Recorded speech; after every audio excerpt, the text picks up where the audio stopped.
Hey everyone, thank you for tuning in. Today I'm putting together a freestyle tropical bouquet, and this bouquet will be available for sale. It's going to be one of a kind, but I'll have it for sale at orlandorose.shop. So that's my Shopify account. I'll put the link in the descriptions if you want to follow it, but it is one of a kind.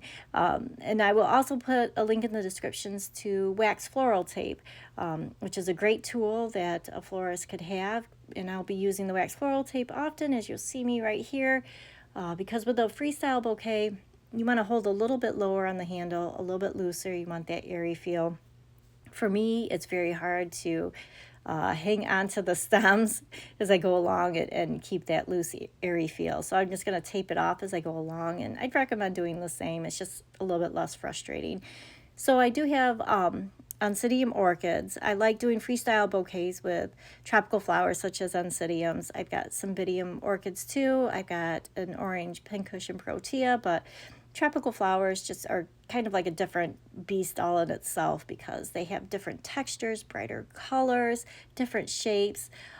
So they are a little bit more difficult to work with, but when you do the freestyle bouquet, you really don't have to concern yourself with shape.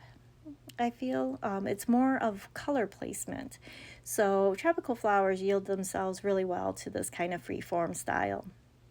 I did use the Oncidiums to make that fan shape. I don't know if I mentioned it. It's going to be one-sided bouquet where it just kind of projects out the front and the sides there. I'll use my tropical greenery to give it a collar, but it would also be placed in the back to hide all the mechanics. And like I said, I'm more concerned about the color placement. So I'm trying to disperse the yellows throughout. I do want that orange, bright orange rose, bright orange pincushion protea right towards the center there, just so it gives it that bright pop of color, just a nice hot tropical look. Along with putting the colors evenly throughout the bouquet, I think it's important with a freestyle bouquet to do an up-down placement. So for instance, I have yellow ranunculus down low, and then I'll put a yellow ranunculus up high. So it really has that depth to it. It gives it that air, that movement that is so nice in a tropical bouquet. When I move on to my Cymbidium orchids, they're a beautiful flower, but they're this lime green color that might get a little bit lost. I'm going to place them more towards the front, but to try to keep them as part of the focal point, I'm going to turn their little noses to face each other. So if they were all facing the same direction, your eye would follow them in that direction that they're facing. But since they face each other, your eye is going to stay right there in the center, just bouncing back and forth from each orchid. And now that I said that, I can't stop staring at those orchids.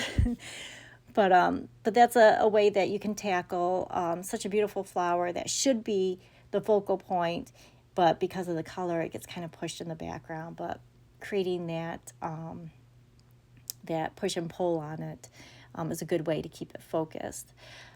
So as I'm moving along, like I said, I'll work in some greenery there, some tropical greenery, and I love, love, love tropical greenery. Even if it's fresh tropical greenery, it looks artificial. So it's just a really cool product to work with, the tropical foliage. So moving on to the stem, I went ahead and I measured about 2 hands down on the stem there, and then I took some silk rose stems and I cut them down just about, I'd say about 3 to 4 inches there, and then I'm hot gluing them all along the base. So that's going to keep any pokies from poking out, but it gives it a nice finished bottom to it, I guess. And then I will cover it up with this burlap ribbon there. It is a wired burlap ribbon, but instead of putting a larger bow on it, I really don't think that this design needs that. I'm just going to add a little bit of color to the stem by doing a shoelace bow on it. But it's a easy, neat way to give the stem just kind of a nice finished look. So there you go. Made it all the way to the end. Thank you so much for watching.